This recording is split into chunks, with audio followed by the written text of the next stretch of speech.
Started, right? So morning guys. So today we are going to start our topic 12th standard topic as a marathon series.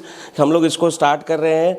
जो भी the student preparing for class 12th JEE NET as well as the student from CBSE and Bihar board जिनका 12th का भी exam है. So we are going to complete revision of 12th standard topic chapters.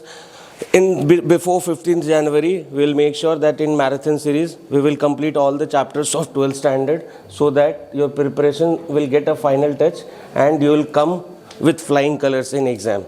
So, topic start करेंगे हम लोग first topic से, बिल्कुल basic से स्टार्ट करेंगे. जो 12th स्टैंडर्ड का पहला टॉपिक है दैट इज़ इलेक्ट्रोस्टैटिक्स.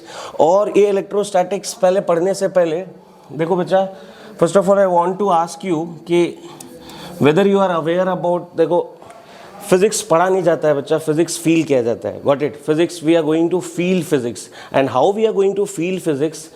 ये चीज़ मैं पहले अगर मैं आपको, अगर बच्चे से, आजकल के बच्चे से अगर मैं सिंपली पूछता भी हूँ कि what is physics, then they are not aware of that what is physics. Okay, कि आखिर है क्या physics, they are not aware of this.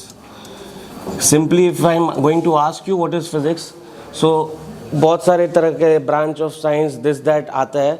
Simply अगर सबसे पहले फिज़िक्स, देखो फिज़िक्स पढ़ा नहीं जाता है, फिज़िक्स को फील किया जाता है. और मुझे अपने टीचर की एक बहुत अच्छी लाइन याद है. When I used to study for IIT and NET in Kota 2011-12 वाला बैच में, तो वहाँ पे हमारे LN में जो हमारे फिज़िक्स के ब्रजेश माहेश्वरी सर थे, जो 4 चेयरमैन हैं उनमें से एक फ़िज़िक्स पढ़ाते थे ब्रजेश माहेश्वरी सर. तो उनका कहना रहता था हमेशा कि physics is all about how and why. Chapter start करेंगे हम लोग, बट उससे पहले first of all let me elaborate you कि आखिर आप जो पढ़ रहे हो वो कैसे पढ़ते हैं और क्यों पढ़ रहे हैं और उसके पीछे का रीज़न क्या है. ओके, सो फिज़िक्स के बारे में जब भी उनसे पूछा जाता था, मुझे अभी भी याद है कि we use to get our seminar in Samarth and after that उन्होंने यही फिज़िक्स के बारे में बताया था कि physics is all about how and why. अगर आपसे कोई फिज़िक्स पूछे कि what is physics, then physics is nothing बच्चा but physics is all about how and why. How and why का मतलब क्या है कि कोई भी चीज़ें हो रही हैं तो वो कैसे हो रही हैं और क्यों हो रही हैं. देखो एक चीज़ मैं आपको बहुत, अगर मैं सिंपल लैंग्वेज में आपको अगर इस चीज़ को डील करूं तो फिज़िक्स क्या है. फिज़िक्स इज़ नथिंग बट जो भी हमारे फिज़िकल वर्ल्ड में, हमारे आसपास में जो भी चीज़ें हो रही हैं, जो भी घटना या फिर जो भी आसपास में whatever the things which are going on, तो what is the reason behind that thing, what is the cause behind that phenomena. जो भी चीज़ें हो रही हैं उसके पीछे का रीज़न क्या है, उसके पीछे का कॉज क्या है, उसके पीछे का रीज़न और उसके पीछे का कॉज, वो हमें फिज़िक्स बताता है. That we are going to deal in physics. वो मुझे फिज़िक्स में पढ़ना होता है. ठीक है. सो ये ब्रजेश माहेश्वरी सर का जब वो कहना रहता था हमेशा कि it's all about physics is all about how and why. मतलब कि जो भी आपके आसपास की दुनिया में जो भी चीज़ घटित हो रही है, इन हिंदी इफ आई से दिस मीन्स कि आपके आसपास के फिजिकल वर्ल्ड में वट एवर इज घटना इज गोइंग ऑन और whatever the things are happening in front of your eyes, so उसके पीछे का reason, what is the reason behind that कि क्यों हो रहा है and how it is happening, कैसे हो रहा है. तो ऑल दिस फेनोमेना कैसे हो रहा है एंड क्यों हो रहा है, वी डील इन फिजिक्स. कि कैसे हो रहा है और क्यों हो रहा है, तो that things comes under physics. की मतलब कि किसी भी चीज़ के पीछे का कॉज जानना, किसी भी चीज़ को, कोई भी फिजिकल वर्ल्ड में whatever the things which are going on, उसके पीछे का रीज़न क्या है, उसके पीछे का कॉज क्या है. तो that thing we deal with physics. वो कौन हमें बताता है कि आखिर किसी भी चीज़ के पीछे का रीज़न या फिर कोई भी चीज़ें हो रही हैं तो क्यों हो रही है और कैसे हो रही है, तो उनका आंसर मुझे कहाँ मिलता है, physics. That is only physics. That's why he used to say about physics in one-liner word. और जो मुझे आज तक हमेशा मेमोराइज्ड है, उनकी ये लाइन, ये पंच लाइन होती थी ब्रजेश माहेश्वरी सर की, that it's all about how and why. Physics is nothing but it's all about how and why. कैसे, अगर इस चीज़ को अगर मैं समझाऊँ कि देखो अगर इस चीज़ को बहुत आसानी से समझना है, then we'll take a example जिससे आई होप सो कि इससे आप बहुत आसानी से समझ सकते हो. मान लो कि यहाँ पे बहुत आसान चीज़ है इस चीज़ को समझने के लिए, जो हर जगह बच्चा, जिसको आसानी से हर बच्चा कोरिलेट कर सकता है. Suppose there is a tree over here. Okay, और यहाँ पे इस पेड़ के पास क्या है, देखो I am not a art teacher, so don't mind about my hand writing, mind about my drawing and figure and all, okay. इस पेड़ पे बहुत सारे एप्पल्स ऐसे लगे हुए हैं, ठीक है, ठीक है।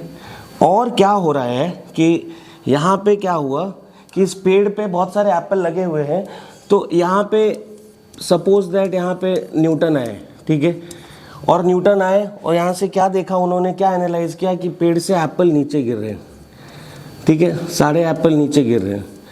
तो सबसे पहली चीज़, ऐसा तो नहीं है, देखो बच्चा, सबसे पहली चीज़ मैं आपको ये क्लियर करना चाहता हूँ कि ऐसा तो नहीं है कि यार न्यूटन पहली बार पेड़ के पास गया तो वो पहली बार एप्पल गिरा। एप्पल तो गिरता था शुरू से, वो तो नेचर का लॉ है, वो तो नेचर में ये चीज़ होते ही रहता है, ये हो रहा है। ये तो पहले ऐसा नहीं है ना कि न्यूटन वहाँ पे गया उस पेड़ के पास और तभी फर्स्ट टाइम एप्पल गिरा था न्यूटन के आने से। It's not like that, no. ये तो नेचर का लॉ है कि यार एप्पल नीचे गिरेगा। बट एक्सेप्शन क्यों बना ये चीज़, क्यों न्यूटन इस चीज़ के लिए जाने गए? क्योंकि उन्होंने इसके पीछे के रीज़न के लिए, उन्होंने इसके पीछे के रीज़न के जानने के लिए इच्छा जाहिर की कि आखिर ये एप्पल, अगर मैं बैठा हूँ तो ये एप्पल गिरा तो नीचे ही क्यों गिरा और कैसे गिरा, कौन रिस्पॉन्सिबल था इसको नीचे गिराने में। तो that's why he become famous about this. Actually I mean to say कि यार एप्पल तो बहुत पहले से नीचे गिर रहा है, राइट। ये तो लॉ है, नेचर का लॉ है कि यार पेड़ पे अगर है कोई फल लटका तो after some time it will come down only due to gravity. But उस समय ये सारी चीज़ें नहीं मालूम थी। That's why Newton get famous due to this, कि आखिर उसके माइंड में ये क्वेश्चन आया कि व्हाई एंड हाउ, ये अगर गिरा तो नीचे ही क्यों गिरा और कैसे गिरा, कौन रिस्पॉन्सिबल होगा। दैट्स वाई यहाँ पे न्यूटन ने कि आखिर ये गिरा तो नीचे क्यों गिरा, इसके पीछे का रीज़न क्या है कि आखिर ये गिरा, why it has fallen down only, तो नीचे क्यों गिरा, उसका फिजिक्स में इन्होंने नाम दिया कि ड्यू टू ग्रेविटी। वो ग्रेविटी हमारे अर्थ का एक ग्रेविटी है जिसको फिजिक्स में उन्होंने, जो नीचे खींचता है किसी भी चीज़ को, जिसका फिजिक्स में उन्होंने नाम दिया ग्रेविटी, जिसके कारण वो नीचे गिरा, जिसके why, that is the reason behind the fall of apple. और कैसे गिरा, how it has fallen, due to that gravitational force. वो ग्रेविटेशनल फोर्स की वजह से वो नीचे गिरा। मतलब कैसे गिरा और क्यों गिरा, ये सबसे पहली चीज़ कि आप में वो इच्छा होनी चाहिए, आप में वो इंटरेस्ट, वो पैशन होना चाहिए पहले कोई भी चीज़ के पीछे कि जानने के लिए कि यार कोई भी चीज़ अगर हो रही है तो व्हाई इट इज़ हैपनिंग। अगर आप में वो इंटरेस्ट होगा तभी तो जाके you are going to do research on those particular topic, right. So Newton को यहाँ पे इस चीज़ पे इच्छा थी, राइट, उनको ये जानने का, ये आखिर उनके पास ये इंटरेस्ट था कि आखिर ये एप्पल गिरा तो नीचे क्यों गिरा। देन ओनली आज न्यूटन बाबा की वजह से वी आर, अदरवाइज हमारी फिजिक्स की किताब लिटरली बहुत छोटी होती। अगर इनमें वो इंटरेस्ट, वो पैशन नहीं होता जानने की कि अगर ये हो रहा है तो क्यों हो रहा है और कैसे हो रहा है, देन वी मे बी हम लोग ओके, हम लोग इस बारे में अवेयर होते हैं। लेकिन जब न्यूटन थे तो उतनी जल्दी उस चीज़ के बारे में we will come to know about gravity and gravitational force. Why, because it was the this man behind that thing. इसको जानने की इच्छा थी कि what is the reason behind that. अगर नेचर में कोई घटना घट रही है तो वो क्यों हो रही है, ये जो नेचर का जो लॉ है बना हुआ, आखिर उसके पीछे का रीजन क्या है और वो क्यों हो रहा है, कैसे हो रहा है, that thing will deal with physics. तो अगर एप्पल का नीचे गिरना, क्यों गिरा वो नीचे, why it has fallen down, उसी का फिजिक्स में नाम उन्होंने ग्रेविटी दिया। और कैसे गिरा तो ड्यू टू दैट फोर्स जिसका नाम उन्होंने ग्रेविटेशनल फोर्स दिया। सो दैट इज फिजिक्स बच्चा। Physics is nothing but whatever we study, simple चीज़ है यार, फिजिक्स को ज़्यादा इलेबरेट नहीं। अगर आप ये सारी चीज़ें फील कर लेते हो ना, तब जाके आपको फिजिक्स में इंटरेस्ट आएगा। और the moment you will get the interest ना, ऑटोमेटिकली यू विल स्टार्ट, उसके बाद फिर physics automatically will start feeling the concept. उसके बाद आप खुद पे खुद कॉन्सेप्ट विजुअलाइज करोगे, इनोवेटिव बनोगे, बहुत सारी चीज़ें, क्रिएटिव स्किल्स आपके डेवलप होंगी, जानने की इच्छा बढ़ेगी। वो कब होगा, when you will have the interest, you will have the passion to know about anything and what is the reason behind that thing, कैसे हो रहा है, क्यों हो रहा है। अगर उसको जानने की आप में इच्छा आ गई ना, automatically you will start feeling physics, ठीक है। तो यहाँ पे न्यूटन ने ये चीज़ को, इसीलिए न्यूटन वाज एक्सेप्शन कि आखिर वो एप्पल गिरा तो वो नीचे क्यों गिरा, तो that terms is given by the physics term that is gravity, और कैसे गिरा, तो due to that gravitational force. तो physics is nothing but whatever we are studying ना, जो भी हम लोग पढ़ रहे हैं, whatever we are studying, the study of the nature and what is the reason behind that thing, why it is happening and how it is happening, everything deals with physics. उनका सारी चीज़ों का जवाब आपको physics में मिलता है। I hope so that it is clear. Physics is nothing but we study about the law of nature and why it is happening in the nature and how it is happening, वो सारी चीज़ें आपको physics बताएंगी। I hope so that it is clear. अब ज़्यादा इसको लंबा नहीं खींचना है because we have to come to the topic also. तो हम लोग स्टार्ट करते हैं इलेक्ट्रोस्टैटिक्स, ठीक है। इलेक्ट्रोस्टैटिक्स में हम लोग को बहुत सारे टॉपिक पढ़ने हैं, ठीक है। सबसे पहले विल स्टार्ट विद बेसिक्स। देखो पढ़ते तो बहुत कोई यार, अपने को मैं वही चीज़ बता रहा हूँ कि हम लोगों को पढ़ने नहीं, फील करना है, फील करना है। और एक बार आप the moment you will start feeling ना, उसके बाद ऑटोमेटिकली यार फिजिक्स रोलर कोस्टर राइड लगेगा। तो आपको बस कॉन्सेप्ट पकड़ में आ गए, आप ऑटोमेटिकली फील करना स्टार्ट करोगे। बस इन सारी चीज़ों के लिए इंटरेस्ट होना चाहिए। और ऐसा नहीं है बच्चे, टीचर का भी कल्प्रिट नहीं हो या बच्चे का भी कल्प्रिट नहीं होते हैं। It is always the teacher who is responsible for this. बच्चों में इंटरेस्ट कैसे डालना है, ये एक टीचर की जिम्मेदारी है कि आप किस तरीके से उस चीज़ को प्रेजेंट करते हो। ऑटोमेटिकली फिर वो बच्चा उस चीज़ में जानने की इच्छा रखेगा, राइट। तो आप किस तरीके से उस चीज़ को डील कर रहे हो, किस तरीके से आप प्रेजेंट कर रहे हो, उस पर डिपेंड करता है कि बच्चे का इंटरेस्ट पर्टिकुलर टॉपिक पे आएगा या नहीं आएगा। Got it. So we are going to start with electrostatics. So electrostatics को अगर अपन देखें तो इलेक्ट्रोस्टैटिक्स टर्म्स को अगर तोड़ा जाए तो इलेक्ट्रोस्टैटिक्स इज नथिंग बट, अगर इसको तोड़े तो it is electro plus statics, right. And what does it mean, electro plus statics. Electro मतलब electron, electro is nothing but electron, and statics is nothing but rest. So what is electrostatics? In electrostatics we are going to learn about, or we are going to see the concept behind the electron which are in rest form. मतलब electron एक तरह का charge है। So what we are going to deal with, हम लोग यहाँ पे electrostatics में क्या देखने वाले हैं, हम लोग चार्ज के बारे में पढ़ने वाले हैं। और वो चार्ज का उस समय स्टेट क्या रहेगा जब वो चार्ज रेस्ट फॉर्म में हो, तो हम लोग उस चीज़ को देखेंगे इलेक्ट्रोस्टैटिक्स में। और वही अगर वही इलेक्ट्रॉन वही चार्ज मोशन में आ गया then that is current electricity. उसी को तो हम लोग बोलते हैं flow of charge per unit time या flow of electron per unit time, that will be current electricity. हाँ, अगर वही रेस्ट में रहा वो चीज़, तो उस चीज़ को डील करते हैं हम लोग इलेक्ट्रोस्टैटिक्स में। Got it. क्या है electrostatics? I hope so it is clear. अब हम लोग स्टार्ट करते हैं चैप्टर इलेक्ट्रिक चार्जेस। सबसे पहले हम लोग इलेक्ट्रिक चार्ज के बारे में देखेंगे। तो इलेक्ट्रिक चार्ज के बारे में स्टार्ट करने से पहले हम लोग पहले इसको देखेंगे कि आखिर what is electric charge. Basics से स्टार्ट करेंगे बच्चा। व्हाट इज इलेक्ट्रिक चार्ज, क्या होता है इलेक्ट्रिक चार्ज? तो बहुत तरह का मैंने देखा है यहाँ पे बच्चे बहुत तरह का डेफिनेशन बोलते हैं, बहुत तरह का सर इलेक्ट्रिक चार्ज ये है, पॉजिटिव रिपेल करता है, सेम चार्ज हो तो रिपेल करेगा, अपोजिट हो अट्रैक्ट करेगा। बच्चा that is not a charge. मैं आपको एक चीज़ एकदम क्लियरली बता रहा हूँ बच्चा, चार्ज कभी डिफाइनेबल होता ही नहीं है। चार्ज कभी भी डिफाइनेबल नहीं है। लाइक मास, जैसे मास है ना उसी तरीके से चार्ज भी है। चार्ज को हम लोग कभी मास को डिफाइन नहीं करते हैं, मास की प्रॉपर्टी डिफाइन करते हैं बच्चा। In the same manner, in the similar way we use to describe, we use to define the property of charge rather than definition of charge is there। Charge का कोई definition नहीं होता है बच्चा।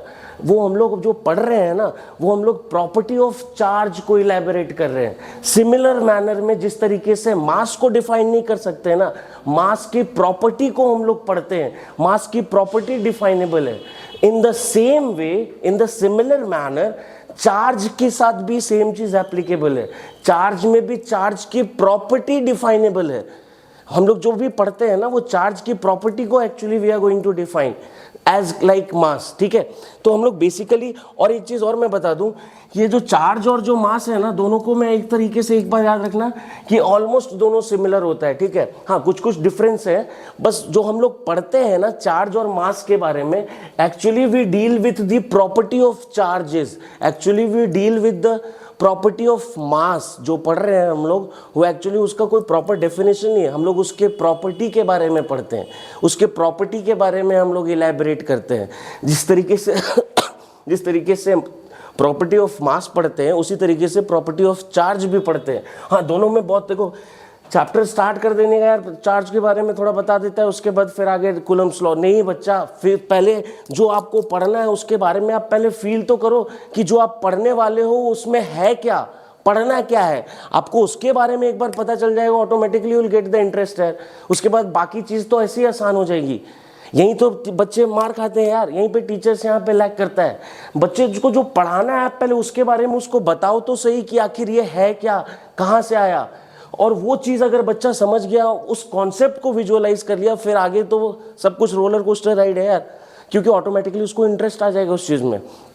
तो चार्ज को हम लोग क्या करते हैं, चार्ज की प्रॉपर्टी को डिफाइन करते हैं इन द सेम मैनर जैसे मास की प्रॉपर्टी डिफाइन होती है। चार्ज की भी डिफाइनेबल नहीं है बच्चा, चार्ज की property, again I am telling you, charge की प्रॉपर्टी डिफाइनेबल है, और ऑलमोस्ट दोनों सिमिलर है क्योंकि दोनों की प्रॉपर्टी डिफाइनेबल होती है।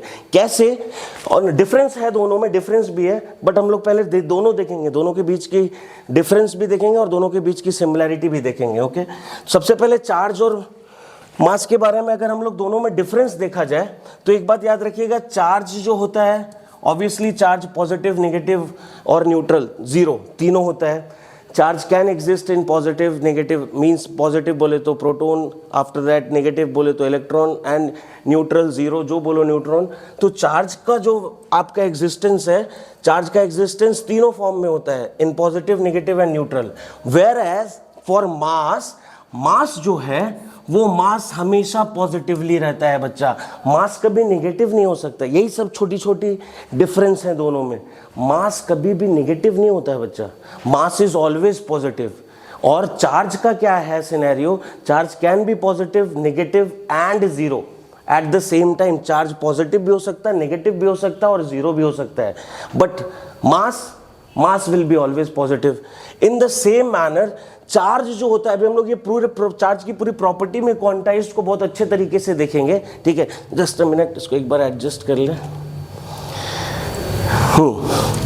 चार्ज जो होता है, चार्ज वो क्वांटाइज्ड होता है। चार्ज अब क्वांटाइजेशन क्या है सर, ये चीज़ अभी हम लोग बताएंगे। इस चीज़ को चार्ज की प्रॉपर्टी में पूरे डिटेल में देखेंगे कि आखिर चार्ज की प्रॉपर्टी, चार्ज क्वांटाइज्ड होता है तो कैसे होता है, हम लोग अभी पढ़ेंगे इस चीज़ के बारे में, don't worry, in the property of charges. Charge quantized होता है बट मास क्वांटाइज नहीं होता है बच्चा। देखो ये बहुत बारीक चीज़ है, बहुत बारीक छोटी छोटी चीज़ें हैं। अगर आप ये चीज़ समझ गए ना इन सारी चीज़ों को, automatically chapter will be very easy for you, ठीक है। मास क्या है, मास कभी भी क्वांटाइज नहीं होता, हाँ, बट चार्ज क्वांटाइज होता है। मास क्यों नहीं क्वांटाइज होता है सर, चार्ज कैसे क्वांटाइज होता है वो तो अभी अपन बताएंगे ही प्रॉपर्टी ऑफ चार्जेस में। मास क्यों नहीं होता है, क्योंकि बच्चा याद रखना हमेशा, मास क्वांटाइज इसीलिए नहीं होता, सपोज कर कि अगर तेरे को, अगर किसी भी मास को ट्रांसफर करना है one body to another body, suppose if we have to transfer mass from one body to another body, we don't know in which form it is quantized, तो how we can transfer it, हम लोगों को ये पता ही नहीं है कि वो किस फॉर्म में क्वांटाइज्ड है, तो हम लोग कैसे ट्रांसफर करेंगे मास को। एंड सेकेंड थिंग बच्चा, one of the most important thing कि आखिर क्यों है मास क्वांटाइज नहीं, उसके पीछे क्या रीजन है सर। तो मास का जो सबसे स्मॉलेस्ट यूनिट है ना, मास का सबसे स्मॉलेस्ट यूनिट है जो, वो अभी तक हम लोग वी डिडंट फाइंड आउट, अभी भी ये चल रहा है, अभी भी रिसर्च चल रहा है इसके पीछे कि मास के सबसे स्मॉलेस्ट यूनिट को अभी तक हम लोग फाइंड नहीं कर पाए। अब आप बोलोगे कि सर यार इसमें एक्सेप्शन क्वार्क्स होता है मास का सबसे स्मॉलेस्ट यूनिट, बट बच्चा quarks is not that much. यहाँ पे क्वार्क्स की अगर बात करो तो क्वार्क्स भी अभी पूरे तरीके से, अभी इस पे रिसर्च चल रहा है, इस पे फाइनलाइज नहीं हुआ है कि हाँ मास का सबसे स्मॉलेस्ट यूनिट में वी कैन कंसीडर क्वार्क्स। 110% ये चीज़ अभी फाइनल नहीं है कि मास के सबसे स्मॉलेस्ट यूनिट में कैन वी कंसीडर क्वार्क्स और नॉट, अभी इस पे पूरे तरीके से हामी नहीं भरी गई है। इसीलिए मास का जो सबसे स्मॉलेस्ट यूनिट है ये अभी तक हम लोगों को पता ही नहीं है। अगर हम लोगों को मास का सबसे स्मॉलेस्ट यूनिट पता ही नहीं है तो हम लोग कैसे पता करेंगे कि मास क्वांटाइज्ड है या नहीं है, क्योंकि जब चार्ज, और चार्ज इसलिए क्वांटाइज्ड है क्योंकि हम लोगों को पता है उसके सबसे smallest unit, that is fundamental charge जिसको बोलते हैं। प्रॉपर्टी ऑफ चार्ज में वो चीज मैं बताऊंगा, दैट इज फंडामेंटल चार्ज बोले तो charge on one electron 1.6 × 10⁻⁻19 coulomb बोलते हो ना, तो वो फंडामेंटल चार्ज है, means charge on the smallest unit of charge that exist in nature independently is charge on one electron. तो चार्ज का स्मॉलेस्ट यूनिट मुझे मालूम है, जो फंडामेंटल चार्ज होता है, बट मास का सबसे स्मॉलेस्ट फॉर्म ही नहीं मालूम है बच्चा। अभी तक इस पे रिसर्च चल ही रहा है। तो जब आपको सबसे स्मॉलेस्ट फॉर्म नहीं मालूम है तो फिर कैसे कंसीडर कर सकते हो मास को क्वांटाइज होना? इसीलिए मास क्वांटाइज नहीं होता है। आई होप सो कि ये चीज समझ में आई होगी। After that, charge does not depend upon velocity. बहुत ही इंपॉर्टेंट चीज, चार्ज वेलोसिटी पे डिपेंड नहीं करता। अभी मैं इस चीज को आगे भी लूंगा जब चार्ज के बारे में बताऊंगा, इनवेरिएंसी, कि charge are invariant in character properties में, वहां पे भी मजेदार, वहां पे भी पूरे तरीके से इसको डिस्कस करेंगे। चार्ज जो होता है ना, चार्ज जो होता है वो कभी भी वेलोसिटी पे डिपेंड नहीं करता। मान ले तू कोई एक बॉडी ले जिस पे मान ले 5 कूलम का चार्ज है और उसको तू स्पीड ऑफ लाइट से फेंक दिया। तो जैसे तू उसको स्पीड ऑफ लाइट से फेंकोगे, the moment you will throw the part body with speed of light, तो ऐसा नहीं है कि उसको अगर बहुत ज्यादा वेलोसिटी मिल गई है, स्पीड ऑफ लाइट की वेलोसिटी मिल गई है, तो उसके मैग्नीट्यूड पे, चार्ज के मैग्नीट्यूड पे कोई इफेक्ट आएगा? कोई इफेक्ट नहीं आएगा बच्चा। हाँ, where as mass changes with change in velocity. आपको एक बॉडी है 5 kg का जिस पे 5 कूलम चार्ज है, कोई एक बॉडी है 5 kg का जिस पे 5 कूलम चार्ज है, तो वो 5 coulomb charge through out the motion fix रहेगा। चाहे आप कितनी भी स्पीड से उसको लेके जाओ, उस बॉडी के चार्ज का मैग्नीट्यूड कभी चेंज नहीं करेगा। It will be throughout the motion, it will be fixed as 5 coulomb, but the mass of the body will change. Mass of the body will change मतलब ये कि अगर आप वेलोसिटी चेंज कर रहे हो, अगर आप किसी बॉडी को आप लेके जा रहे हो with a high velocity, with intense velocity, तो ऑब्वियसली उसके मास पे इफेक्ट दिखेगा, उसके मास पे इफेक्ट आएगा, but it is not applicable for charge. Charge का जो मैग्नीट्यूड है वो हमेशा फिक्स रहेगा, चाहे तो उसको स्पीड ऑफ लाइट से ले जा, चाहे जिस स्पीड से, जिस मर्जी पड़े, जिस स्पीड से, जिस वेलोसिटी से लेके जाने का उससे लेके जा, चार्ज की मैग्नीट्यूड कभी चेंज नहीं होगी। अगर वो 5 कूलम है, 10 कूलम है, तो थ्रू आउट द मोशन वो 10 कूलम रहेगी। हाँ, बट मास वेरी करता है बच्चा, मास चेंज करेगा। अगर आप किसी भी पार्टिकल को बहुत इंटेंस वेलोसिटी से लेके जा रहे हो, तो उस पार्टिकल का मास का मैग्नीट्यूड वेरी हो सकता है, मास चेंज कर सकता है, मास घट बढ़ सकता है, बट चार्ज का मैग्नीट्यूड फिक्स रहेगा बच्चा। आई hope so that it is clear.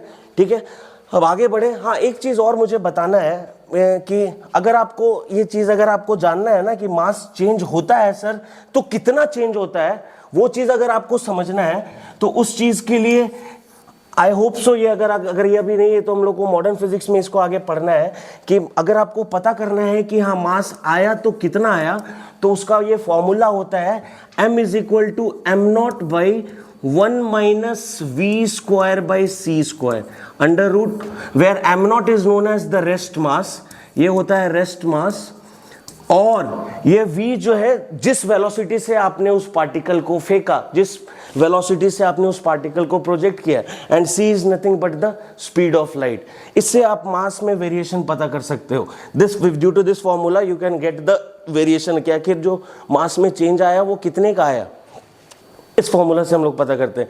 Modern physics में इसको पूरे डिटेल में पढ़ेंगे। अभी तो हम लोगों को पहले इसके बारे में देखना है, चार्ज के बारे में देख रहे हैं। अब क्या है कि सर ये सारी चीजें आप डिफरेंस बता दिए कि हाँ क्या क्या डिफरेंस है। सिमिलैरिटीज क्या है सर चार्ज और मास में? तो सिमिलैरिटीज बच्चा, एक चीज आई होप सो कि ये चीज आप सब कुछ जानते होंगे कि जो मास की वजह से कोई दो बॉडी है, और दो बॉडी के मास की वजह से जो फोर्स जनरेट होता है, मास की वजह से जो फोर्स जनरेट होता है, that force is known as gravitational force, right. और चार्ज की वजह से जो फोर्स जनरेट होगा, that force we call it as, that force is known as electrostatic force. I hope so कि ये चीज आपको मालूम है, बहुत पहले बचपन में पढ़े होंगे। तो अगर मास की वजह से जो दो बॉडी के मास की वजह से जो फोर्स होता है दैट इज ग्रेविटेशनल, और चार्ज की वजह से इलेक्ट्रोस्टैटिक फोर्स। और हमेशा एक चीज याद रखना बच्चा, जो डिफरेंस है वो मैं बता रहा हूं कि ग्रेविटेशनल फोर्स का जो नेचर होता है ना, ग्रेविटेशनल फोर्स का नेचर इज ऑलवेज अट्रैक्टिव, हाँ, but electrostatic force can be attractive in nature and it can be repulsive in nature depending upon the magnitude of charge. अगर सेम चार्ज रहा, मतलब सेम चार्ज रहा, like charges रहे, तो plus plus charge will do what, they will start repelling each other, no. तो the moment it will start repelling each other, that time the electrostatic force will act as, उनका nature क्या हो जाएगा, repulsive nature का। और अगर if the magnitude of charge is opposite in nature, that is plus and minus, then automatically वहां पे जो उन दोनों के बीच इलेक्ट्रोस्टैटिक फोर्स लगेगा, that will be always attractive in nature. तो इससे डिफरेंस ये है बच्चा, दोनों में डिफरेंस ये है दोनों में कि जो इलेक्ट्रोस्टैटिक फोर्स है that can be attractive and it can be repulsive eight the same time depending upon the magnitude of charge, but gravitational force is always attractive, वो हमेशा खींचता है। तो मास की वजह से जो ग्रेविटेशनल फोर्स है वो हमेशा अट्रैक्टिव इन नेचर का होता है। चार्ज की वजह से जो इलेक्ट्रोस्टैटिक फोर्स है, it can be attractive and at the same time it can be repulsive also, reason aware हो, depending upon the magnitude of charge. ठीक है, अब क्या होता है, both forces always obeys inverse square law, जानते हैं हम लोग, ये बच्चे की चीज है, कोई बड़ी चीज नहीं है। उधर हम लोग, आई होप सो कि ये चीज सारे बच्चे जानते होंगे यार, 9th-10th में पढ़े होंगे। ग्रेविटेशनल फोर्स की वजह से F इज इक्वल टू, जो ग्रेविटेशनल फोर्स होता है Gm1m2 by r square, right, जहां पे ये ग्रेविटेशनल कांस्टेंट है। और जो इलेक्ट्रोस्टैटिक फोर्स होता है that is K(Q1Q2 by r square. हम लोग इसको पूरे डिटेल में हम लोग पढ़ेंगे कूलम्स लॉ में। यहाँ पे जो ये G जो है वो यूनिवर्सल कांस्टेंट है, बट ये K नहीं है बच्चा, बेटा ये K नहीं है, K वैरी करता है बच्चा, K वैरी करेगा, ये मीडियम पे डिपेंड करता है, ये मीडियम पे डिपेंड नहीं करता है कैपिटल G, इसीलिए तो इसको यूनिवर्सल कांस्टेंट बोलते हैं। बट K बेटा K करता है, K मीडियम पे डिपेंड करता है, मीडियम चेंज करेगा K का वैल्यू चेंज होगा।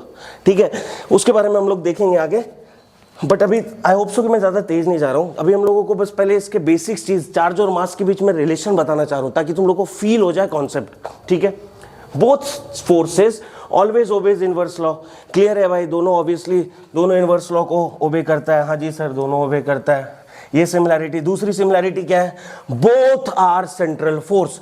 सेंट्रल फोर्स बोलने का मतलब क्या है बेटा, सेंट्रल फोर्स बोलने का ये मतलब है कि जो फोर्स जो दोनों के बीच एक्ट कर रहा है ना, act along joining the joining, जो भी फोर्स एक्ट कर रहा है act along the joining line towards centre.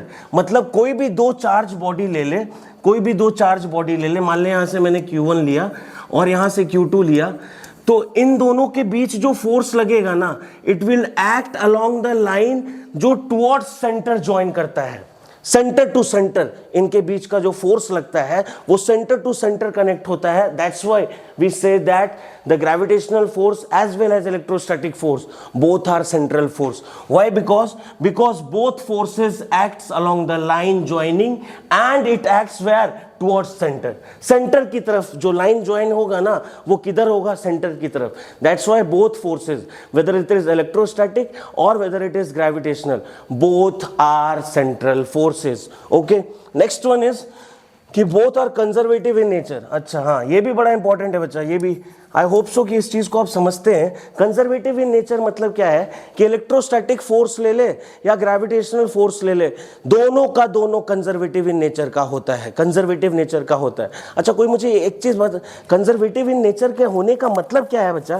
Conservative होने का मतलब क्या है, कोई मुझे बता सकता है क्या कि कंजर्वेटिव होने का मतलब क्या है? कंजर्वेटिव होने का ये मतलब है कि जो उनके बीच का जो वर्क डन होगा ना, क्या वो पाथ पे डिपेंड करेगा? हाँ बिल्कुल करेगा। अगर जब भी याद रखना कि मास की वजह से ग्रेविटेशन और चार्ज की वजह से electrostatic, both forces are conservative in nature. Conservative कहने का मतलब ये हुआ कि इनके बीच का जो वर्क डन होगा ना, that will always depend upon path. याद है वर्क पावर एनर्जी में हम लोग पढ़े थे, आई होप सो अगर पढ़े होगे तो, अदरवाइज डोंट वरी, मैकेनिक्स भी हम लोग स्टार्ट करेंगे, नो इश्यूज एट ऑल। हमेशा याद रखना कि कोई भी फोर्स अगर कंजर्वेटिव है तो उसका वर्क डन हमेशा पाथ पे डिपेंड करता है, और अगर नॉन कंजर्वेटिव है तो it is independent of path. ठीक है, तो मतलब यहाँ पे क्या है, यहाँ पे तो लिखा है कि यार both forces are conservative in nature. तो कंजर्वेटिव इन नेचर कहने का मतलब ये है, कंजर्वेटिव इन नेचर कहने का मतलब ये है कि जो इनका वर्क डन होगा ना, ये वर्क डन जो है वो हमेशा पाथ पे डिपेंड करेगा। ये पाथ डिपेंडेंट होता है।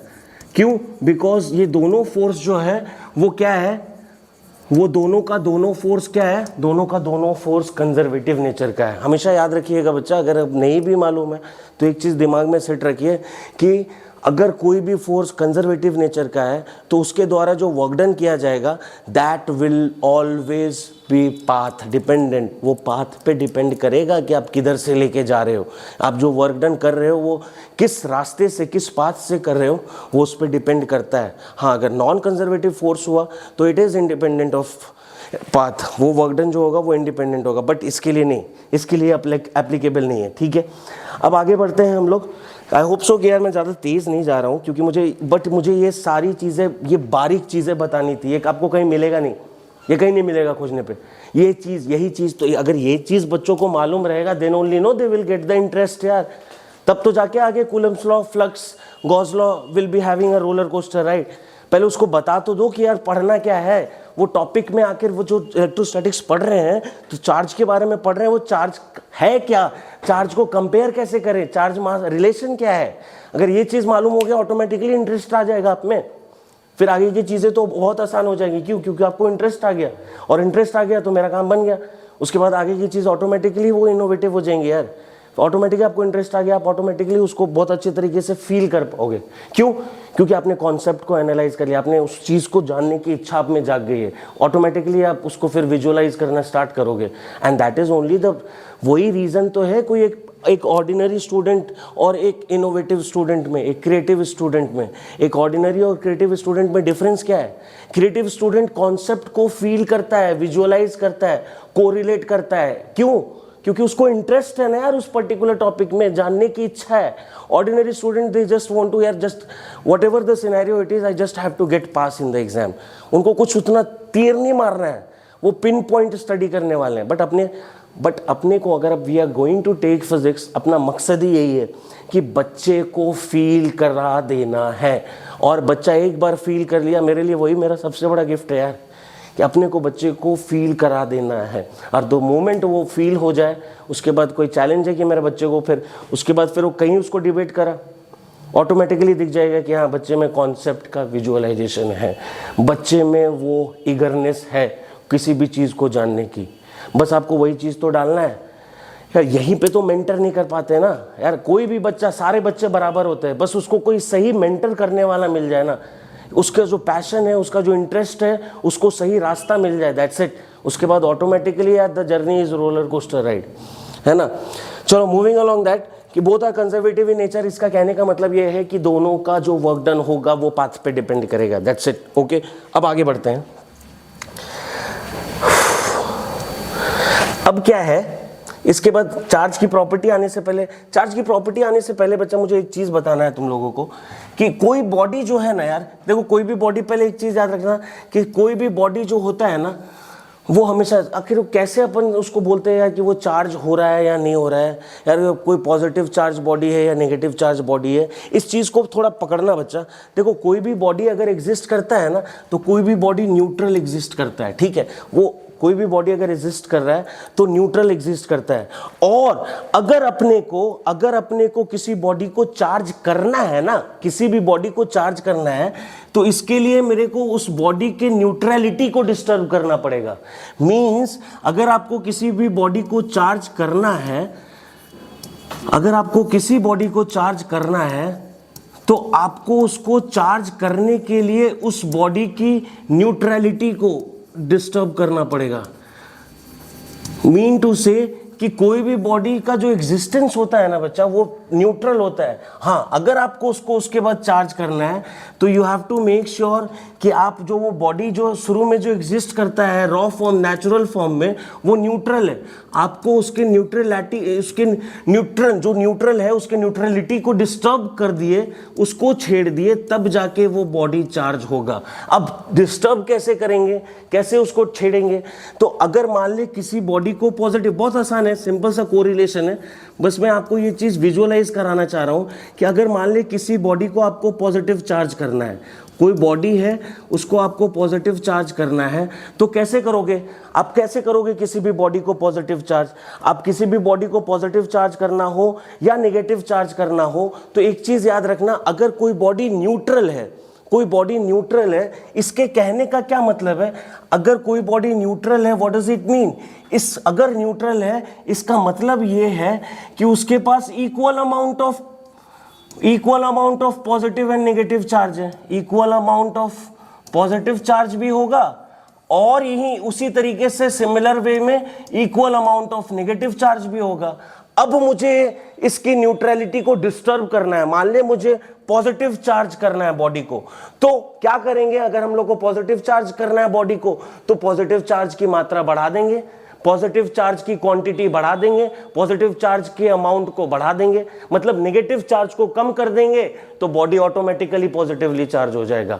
इन द सेम मैनर अगर आपको किसी बॉडी को नेगेटिव चार्ज करना है तो अमाउंट ऑफ पॉजिटिव चार्ज कम कर देंगे तो ऑटोमेटिकली बॉडी नेगेटिवली चार्ज हो जाएगा, या फिर अमाउंट ऑफ नेगेटिव चार्ज को बढ़ा दो, ऑटोमेटिकली बॉडी नेगेटिव चार्ज हो जाएगा। तो बेसिकली मेरे यहां पे कहने का कंक्लूजन ये है कि एक बॉडी का जो नेचुरल फेनोमेना होता है ना बच्चा, वो उसका न्यूट्रल स्टेट होता है, मतलब एक बॉडी नॉर्मली न्यूट्रल होता है। और अगर अपने को उस बॉडी, और न्यूट्रल होने का मतलब यह है कि उसके पास equal amount of positive charge and equal amount of negative charge है। अगर आपको अब उस बॉडी के न्यूट्रलिटी को डिस्टर्ब करना है तब जाके वो बॉडी का बैलेंस बिगड़ेगा। मतलब अगर आपको पॉजिटिव चार्ज करना है तो आप क्या करो, उसमें से जो अमाउंट इक्वल है उसमें से आप क्या करो कि नेगेटिव चार्ज को कम कर दो, body automatically positively charge dominate करेगा। अगर आपको उस पर्टिकुलर बॉडी को नेगेटिव चार्ज करना है तो क्या करो, आप पॉजिटिव चार्ज के अमाउंट को कम कर दो, बॉडी ऑटोमेटिकली नेगेटिव चार्ज को डोमिनेट करेगा। This is the scenario how we charge a body. इस चीज को भी दिमाग में रखना है। सिंपली बोल देते हैं कि यार sir like charges repel each other, unlike charges attract each other. हाँ ठीक है, बट कैसे बच्चा? एक बॉडी, पहले हमेशा याद रखिएगा, एक बॉडी का रॉ फॉर्म हमेशा न्यूट्रल होता है। न्यूट्रल कहने का मतलब equal amount of positive and equal amount of negative charge. उसमें से अगर आपको कोई बॉडी को चार्ज करना है positive and negative, then we have to disturb that neutrality, and the moment we will disturb the neutrality, accordingly उस तरीके से बॉडी पॉजिटिवली या नेगेटिवली चार्ज होता है। ठीक है, I hope so that it is clear. ठीक है, अब आगे बढ़ते हैं, प्रॉपर्टी ऑफ चार्जेस को देखते हैं। प्रॉपर्टी ऑफ चार्जेस में चार्ज की बहुत सारी प्रॉपर्टी हैं, बट जो इंपॉर्टेंट प्रॉपर्टी अपने को उसको फोकस करना है। सबसे पहली प्रॉपर्टी क्या है कि charge are scalar quantity. Charge scalar quantity होता है बच्चा, इस बात को दिमाग में। स्केलर क्वांटिटी क्यों सर, कैसे सर? तो देख, कोई बड़ी चीज नहीं है। क्या होता है चार्ज स्केलर क्वांटिटी इसलिए, मान ले किसी एक बॉडी से 2 कूलम चार्ज लिया, दूसरे बॉडी से 3 कूलम लिया, तो ओवरऑल चार्ज अगर किसी बॉडी में डालना है तो कितना डालेगा? 5 कूलम, 2 + 3। सिंपल एडिशन होता है चार्ज में। ऐसा नहीं है वेक्टर लॉ ऑफ एडिशन यहां पे रूल फॉलो करता है, नहीं, बिल्कुल नहीं। अगर किसी भी बॉडी से अगर आपको चार्ज, या फिर किसी एंगल पे आप किसी एंगल से ले रहे हो चार्ज को, या फिर आप किसी चार्ज को किस डायरेक्शन में ले रहे हो, मतलब वेक्टर लॉ ऑफ एडिशन नहीं लगाना है, सिंपल चार्ज ऐड होता है। मान ले एक बॉडी से 2 कूलम चार्ज निकल रहा है, दूसरे बॉडी से 10 कूलम निकल रहा है, और वो 2 कूलम और 10 कूलम तीसरे किसी थर्ड बॉडी में डालना है, तो सिंपली उसका समेशन जाएगा, मतलब 12 कूलम चार्ज जाएगा। There is no need of any vector law of addition. Simple addition का चार्ज का, यहाँ पे कोई भी बॉडी को अगर आपको देना है चार्ज, तो वहां पे अगर आपको समराइज चार्ज देना है या फिर ओवरऑल चार्ज देना है तो simple addition of charge, simple addition rule maths का फॉलो होता है। तो अगर 2 बॉडी को 2 कूलम 5 कूलम चार्ज निकल के तीसरे बॉडी में गया तो ऑब्वियसली उसके पास 5 + 2 7 कूलम ही चार्ज जाएगा। मतलब they do not follow any vector law of addition, simple law of addition follow होता है, that's why it is a scalar quantity. Next is charge always associated with mass. अभी बताया हूं बच्चा, अभी इस चीज को बताया हूं जब मैं वहां पे चार्ज और मास के बीच में डिफरेंस बता रहा था। मतलब ये हुआ चार्ज ऑलवेज एसोसिएटेड विथ मास, कहने का ये मतलब है कि अगर आप किसी भी बॉडी को अगर आप चार्ज कर रहे हो, वेदर वो पॉजिटिवली चार्ज हो या नेगेटिवली चार्ज हो, if you are going to charge any body with positive charge or negative charge, उसके mass पे variation दिखेगा, there will be a effect on his mass. Okay, इसका कहने का ये मतलब है कि अगर आप किसी भी बॉडी को चार्ज करते हो, कोई भी बॉडी अगर चार्ज हो रहा है तो कोई भी बॉडी चार्ज होने पे क्या होता है, उसके मास पे इफेक्ट आएगा ही आएगा. There will be a effect on his mass. मतलब ये तो इसीलिए तो चार्ज एसोसिएटेड है यार मास से. ये चीज तो अभी बताए थे उधर कि चार्ज डिपेंड ऑन वेलोसिटी और नॉट, और मास डिपेंड अपॉन वेलोसिटी और नॉट. हाँ, मास डिपेंड करता है वेलोसिटी पे, चार्ज का कोई पंगा नहीं होता है. चार्ज सिंपली तुम स्पीड ऑफ लाइट से भी ले जा तो उसकी मैग्नीट्यूड 5 कूलम है. एक बॉडी को अगर तू चार्ज कर रहा है ना, कोई भी बॉडी को अगर तू चार्ज कर रहा है, डजेंट मैटर तू पॉजिटिव चार्ज कर रहे हो या नेगेटिव चार्ज कर रहे हो. हाँ, but if you are charging a body, automatically what does it mean, it will automatically effect the mass. Mass घटेगा या बढ़ेगा, जरूर कुछ ना कुछ वेरिएशन आएगा. That's why we say that charge is always associated with mass. Okay, ये चीज के बाद आगे हम लोग अगर बढ़ते हैं, इसके बाद हम लोगों को क्या देखना है कि कभी भी किसी भी बॉडी को चार्ज करोगे, सिंपल सी चीज है, कोई भी बॉडी को चार्ज करेगा तो कहीं ना कहीं उसके मास में चेंजेस देखोगे ही देखोगे. आगे में चार्ज अच्छा एक चीज यार बता, ये चीज ऑब्वियसली सबको पता होगा कि चार्ज आर ट्रांसफरेबल, बट एक चीज ये बता कि हमेशा एक चीज पे जब हम लोग बात करते हैं कि हाँ चार्ज ट्रांसफरेबल है, मतलब एक फॉर्म से यार वन बॉडी से दूसरे बॉडी चार्ज को हम लोग डाल सकते हैं ना. जिस तरीके से एनर्जी होता है, energy can neither be created nor be destroyed, but it can change from one form to another, it can transfer from one body to another. In the same manner charge के साथ भी वही है, charge is also transferable. But यहाँ पे हम लोग charge is transferable में we talk only about electrons. क्यों बच्चा, ऐसा क्यों है कि हम लोग जब चार्ज इज ट्रांसफरेबल तो इसमें मैंने बोला कि we only talk about electrons, मतलब we are only talking about electrons. Common sense की बात है यार कि हम लोग सिर्फ इलेक्ट्रॉन की बात क्यों कर रहे हैं, हम लोग सिर्फ इलेक्ट्रॉन को ही क्यों देख रहे हैं, इसीलिए देख रहे हैं बच्चा. 9th में याद है अगर डाल्टन थ्योरी, तो दिमाग में रखो क्या था. डाल्टन थ्योरी में एक एटम होता है, एटम के सेंटर में क्या होता है, न्यूक्लियस, न्यूक्लियस के अंदर न्यूट्रॉन और प्रोटॉन होता है, right. And electron revolve, electron move करता रहता है. हाँ, बस पंगा ये था कि यार डाल्टन ने ये चीज बता दिया था, बस ऑर्बिट फिक्स नहीं किया था, शेल फिक्स नहीं किया था इलेक्ट्रॉन का, और उसी को बोर मॉडल ने बस अप टू डेट कर दिया, अपग्रेड कर दिया. KLM शेल, उन्होंने इलेक्ट्रॉन का शेल, इलेक्ट्रॉन का ऑर्बिट फिक्स कर दिया. बाकी जो ये सिनेरियो है, arrangement of electron, proton and neutron in an atom, वो ऑलरेडी डाल्टन थ्योरी में पता था हमें, बस उसको थोड़ा सा फर्दर क्लेरिफाई, उसको अपडेट कर दिया था बोर मॉडल ने केमिस्ट्री में, याद करो. तो वहां पे हम लोगों ने देखा था कि इलेक्ट्रॉन ही एक लौता ऐसा पार्टिकल है जो फ्रीली मूव कर सकता है. अरे न्यूट्रॉन प्रोटॉन तो न्यूक्लियस के अंदर फिक्स है, न्यूट्रॉन और प्रोटॉन तो न्यूक्लियस के अंदर रहता है एक एटम के.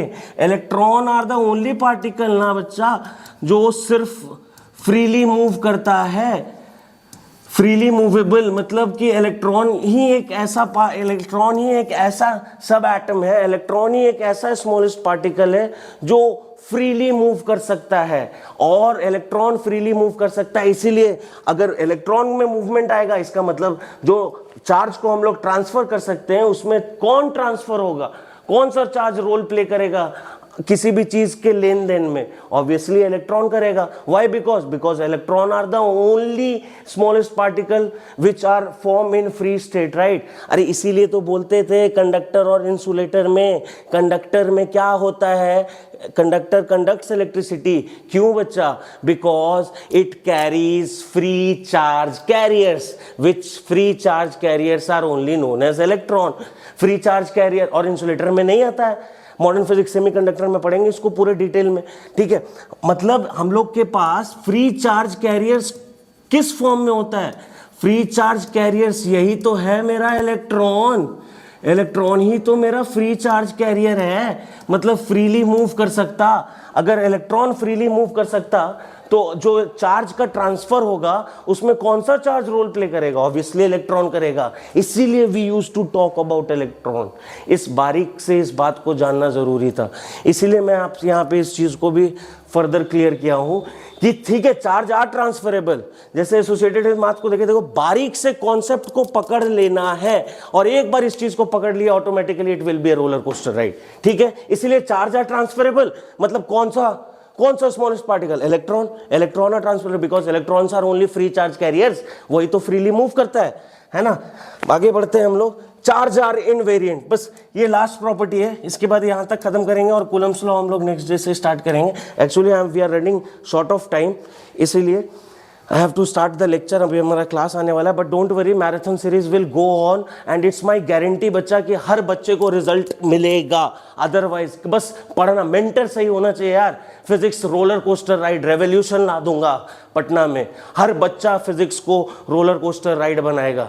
बस फिजिक्स विजुअलाइज करना आना चाहिए, फिजिक्स फील करना आना चाहिए, फिजिक्स को फील करना है।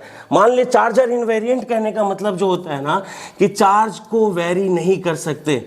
इकलौता ये चार्ज ही एक ऐसा पैरामीटर है जो कभी चेंज नहीं होता। कब नहीं होता सर? तो मान ले कोई एक बॉडी है, ध्यान से सुनना, मान ले कोई एक बॉडी है यहाँ पे, ठीक है, और इस बॉडी को मैंने प्रोजेक्ट किया स्पीड ऑफ लाइट से, बहुत स्पीड ऑफ लाइट से ये बॉडी को मैंने थ्रो किया। ठीक है, बहुत ज्यादा स्पीड से इसको मैंने थ्रो कर दिया। ठीक है, तो बॉडी जा रहा है। तो क्या क्या इफेक्ट आएगा इस बॉडी में? होता क्या क्या है बच्चा? सबसे पहले तो बॉडी का मास, दूसरा बॉडी का वॉल्यूम, तीसरा बॉडी का लेंथ, बिल्कुल बोल सकते हैं, चौथा बॉडी का टाइम भी यहां पे इफेक्ट आएगा, और पांचवा चीज जो है, actually we are running out of time but don't worry, इस चीज को क्रिस्टल क्लियर करके ही छोड़ूंगा मैं। पांचवा चीज जो है वो क्या है? हमारा बॉडी पे जो चार्ज है। मान ले अगर कोई वो चार्ज बॉडी है, ये जो बॉडी है वो चार्ज्ड बॉडी है। तो एक बात याद रखना बच्चा कि जब भी अगर हमारे कोई बॉडी को हम लोग अगर स्पीड ऑफ लाइट से प्रोजेक्ट कर दिए तो बॉडी का मास विल वेरी, बॉडी का मास चेंज करेगा। ऑलरेडी अभी बता दिया हूं कि एसोसिएटेड होता है, तो बॉडी का मास चेंज करेगा ही करेगा, बॉडी का वॉल्यूम ये भी चेंज करेगा, लेंथ या फिर बॉडी का जो साइज है, या वॉल्यूम बोलो या बॉडी का लेंथ बोलो, ब्रेथ बोलो, ये सब कुछ वेरी करेगा। और टाइम भी, एक्चुअली में टाइम भी। आप याद रखना, अगर किसी भी पार्टिकल को स्पीड ऑफ लाइट से थ्रो कर दो, कोई भी पार्टिकल को अगर स्पीड ऑफ लाइट से आप थ्रो कर देते हो तो ऑटोमेटिकली, इंटरस्टेलर मूवी याद कर, टाइम स्लो हो जाता है, टाइम डायलेशन होता है, तभी तो ब्लैक होल के पास टाइम बहुत स्लो हो जाता है यार। तो यहाँ पे टाइम भी इफेक्ट करेगा बच्चा, time is also going to vary, यहाँ पे टाइम भी चेंज करेगा। बस एक लौती क्वांटिटी जो कभी वेरी नहीं करेगी, एक लौता ऐसा पैरामीटर जो कभी चेंज नहीं करेगा, दैट इज चार्ज। अगर ये चार्ज बॉडी है जिसको स्पीड ऑफ लाइट से प्रोजेक्ट कर दिए, और ये पार्टिकल जो है जिसको स्पीड ऑफ लाइट से अपन प्रोजेक्ट किए थे, मान ली इस पे मैंने चार्ज डाला है 100 कूलम, तो ये चार्ज 100 कूलम ही रहेगा, चाहे तू स्पीड ऑफ लाइट से प्रोजेक्ट कर, चाहे उसको कितनी भी वे इंटेंस वेलोसिटी दे दे। हर चीज, उस बॉडी का हर पैरामीटर चेंज हो सकता है, बट चार्ज कभी वेरी नहीं करेगा। चार्ज हमेशा चार्ज एक लौता parameter, charge is only the parameter which will not change, उसमें कोई चेंजेस नहीं आएगा। That's why we used to say that charge are invariant. इस चीज को यार बच्चा नहीं पकड़ता, ये चीज को बताना बहुत जरूरी है।